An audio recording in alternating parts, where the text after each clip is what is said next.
Are you serious? Are you serious? Breaking news coming out of the Middle East. It looks like the Middle East may be about to explode in a conflict. There is massive explosions tonight, right now, in the last 45 minutes, happening in Damascus, Syria. I repeat, massive explosions taking place right now in Damascus, Syria. And you start thinking about the scriptures immediately. The destruction of Damascus, or the burden of on Damascus in Isaiah 17:1. But let me tell you what's taking place here quickly now, because it looks as if there's been a major military missile attack on the city of Damascus. We have a little bit of conflicting reports, but not completely. I want to say good evening to all of you, and thank you for jumping in here on this spare of the moment off as it's happening. This is live reporting right now. Airstrike targets Damascus military airport. Multiple, and I'm talking multiple, of explosions have been heard. Reported airstrike of targets in Damascus military airport with multiple explosions heard. Also, I've seen some videotape and some pictures. It is insane, the size and magnitude of these explosions. Several powerful explosions have rocked a military airport in Damascus, hitting the ammunition depot right there in Damascus, Syria. Media reports suggest it's the airport, it's a military air base that was targeted by Israeli airstrikes. The blast occurred at the Nazareth military airport just about 50 minutes ago, according to multiple reporters on the ground. Explosions can be heard. Footage from Damascus already being posted on social media. And according to unnamed officials and intelligence sources cited by multiple media outlets, the airbase was the target of an airstrike or missile attack, and Syrian air defenses did respond. Now, Israel has previously hit these targets in the past. That doesn't mean this is Israel this time, because remember, it is Russia that has got 300,000 troops moving right now in war games that may not be games, but may actually be war. Now, it wouldn't be Russia hitting Damascus military airport. That would not make sense, even though this military airport is probably Iranian controlled. Russia would not be hitting it. First of all, Russia's not going to bomb Syria. Number two, Russia's definitely not going to hit Iran. So that would lead you to believe that's a high probability, since Israel has bombed this airport before, that it could be the Israelis, the Israeli Defense Forces, or the IDF. But we cannot confirm that 100%, although there is no official confirmation. One military source cited by Syrian state media outlet SANA has denied there has even been an attack, instead saying the explosions were caused by a short circuit in the system. No, trust me. Trust me. I'm looking at pictures, watched videotape. Believe me, it was no short circuit in somebody's electrical power panel. These are massive explosions, and the shots are ringing from out of the air. Whether they are missiles launched out of Israel or some other location, or from somewhere in the sea from the Mediterranean, or they are Israeli Defense Forces airstrikes directly in the city capital, blowing up, and I mean blowing up. It is an insane explosions, multiple explosions that are off the charts. Okay, it's not a short circuit. So that leads me to believe that it is Israel, and here's why. The Syrians would rather say they had some kind of short circuit in their electrical box and had some kind of a weird sparking, I guess. They would rather say that than to say that Israel has just devastated maybe their military airport. They don't want to say that. Now, there's another report coming out of Israeli Times, the Times of Israel, just moments ago. They're saying massive missile attack reported at Damascus military air base. And Syria is denying the reports that it was Israeli who struck the location after large explosions were seen in the Mazareth airfield targeted by Israel in the past. Matter of fact, these blasts caused by electrical fire at an ammunition depot, that's not getting it. Nobody's believing that. These explosions are so big, people. They're so huge. There's no way this was an electrical fire. Now, large explosions were reported in the Syrian military air base and in an attack widely attributed to Israeli warplanes. However, Syria is still denying the attack had even taken place, but these were sparks from a faulty electrical current box. Now, the reported strike occurred at the Mazareth Air Base near Damascus. A key regime faculty thought to have been targeted by Israel in the past. The Lebanese news outlets seen as closely linked to the Shiite Hezbollah terror group claims that the explosions were the result of Israeli missile strikes. They're saying 5 missiles were reported to have been targeted to hit the airbase. Eyewitnesses report large blast, and pictures shared on social media showed extremely large explosions, as well as what appeared to be an air defense missile striking in the sky. Now, however, Syria's official Sana news outlet reports that the blasts were the result of a fire at the ammunition depot caused by a short circuit in the breaker box. No way, folks. No way. I've seen the footage. The rockets come out of the sky, there's massive explosions, and it rocked the city of Damascus. Syrian officials earlier said the base was targeted by a missile strike. It claimed the missiles had been intercepted, though, by Syria's air defense systems. That was their first report.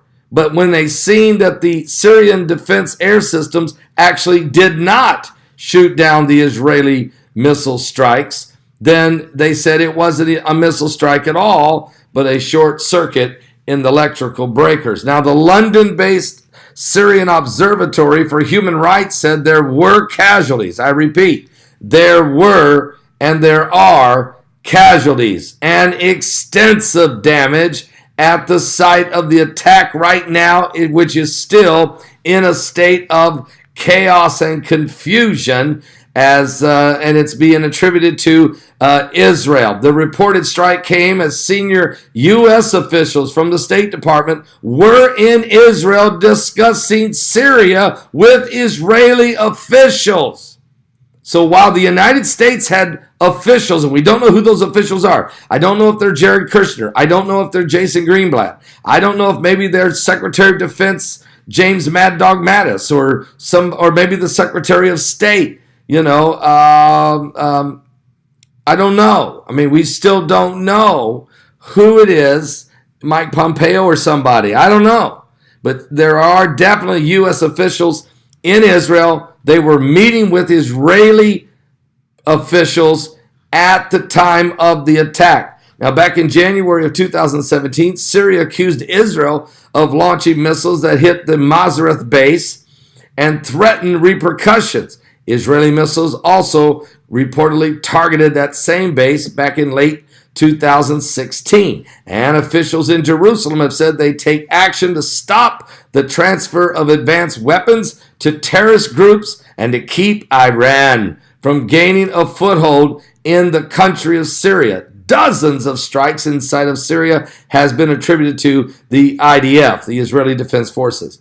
Now, Prime Minister Benjamin Netanyahu earlier this week on Wednesday had vowed that Israel would continue taking action against Iran and its proxies in Syria and would not be affected by a defense cooperation agreement signed between Damascus and Tehran Iran. So it looks like, again, and how many times have we seen this? When Benjamin Netanyahu would actually tell you he's going to do something and then goes and does it.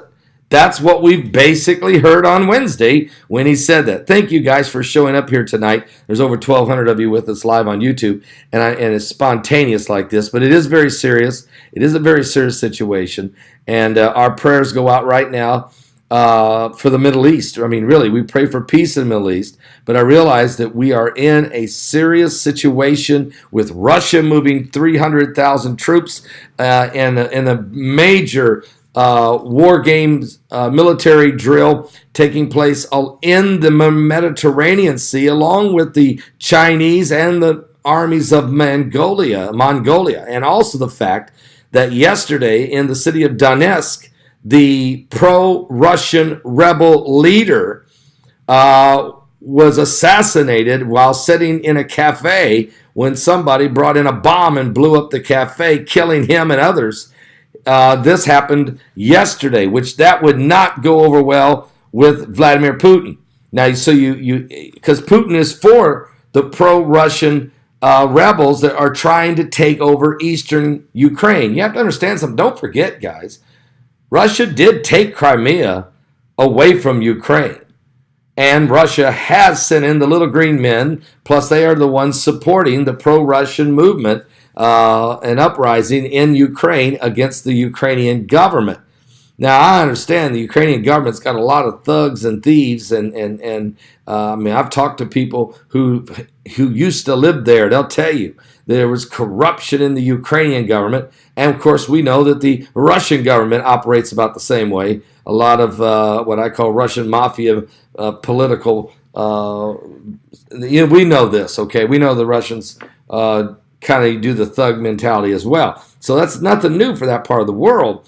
So it is no doubt about it that this assassination of the Ukrainian pro-rebel leader will not set well with the Kremlin. No way. So whoever assassinated, and it could have been the Americans, I don't know, the CIA. I really don't know. It could have been, folks. Seriously, could have been the CIA that assassinated the pro-Russian rebel leader in eastern Ukraine. It could have been the CIA. I would put their name first. Now, when I look at what happened tonight, who bombed Damascus? Who bombed this airstrip? Who bombed this ammunition depot that probably had both Syrian and Iranian military in it? It was probably the IDF. It was probably Israel. They've done it before.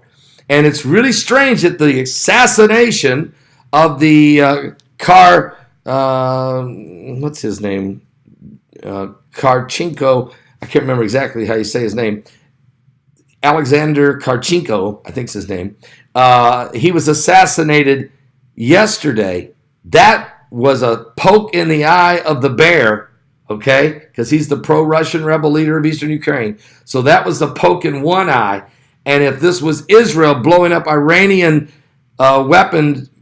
ammunition depot on that airstrip, that air base right in the heart of Damascus, that's a poke in the other eye of Vladimir Putin, and also a poke in the eye for President Bashar al-Assad of Syria. So is the United States and the Israelis putting military shots at, are they drawing first blood right now in Europe and in the Middle East against Russian and Russian proxies? I don't know, but I suspect it. Okay, so we're going to wait and see what's going on. There's a lot out there. Look for Putin to retaliate. Look for Putin, not Assad. They can't. Okay, and look for Putin not only to retaliate because of the bombing tonight in Damascus, but the fact that his pro-Russian rebel in eastern Ukraine was assassinated yesterday. Look for Putin to retaliate. He won't say it. That isn't his style. He is not boisterous and blusterous. He just silently takes care of business. So look for some type of boot-scooting Putin retaliating before this is all said and done, okay? Anyway, I thank you guys for showing up here. I wanted to give you a quick update. We're living in the end times. Just check out Israel. Look at the enemies that surround her completely. She has to protect herself. There's no doubt about it. And the bear may have been poked in the eye twice. One in the assassination of Putin's pro-Russian rebel leader in the Ukraine, and the other one may be Putin's proxy Iran and Assad of Syria, both getting smashed in that air base and weapon ammunition depot in Damascus. And then in the Bible, remember the scriptures. Isaiah 17:1, for the burden of Damascus. Behold, Damascus is taken away from being a city, and it shall become a ruinous heap. Are you saved? Give your life to Jesus Christ. We are running out of time. God bless all of you. Thank you all for being here. Pray for the peace of Jerusalem. You will prosper if you do. And pray for peace for all people in the Middle East. Jesus is coming soon.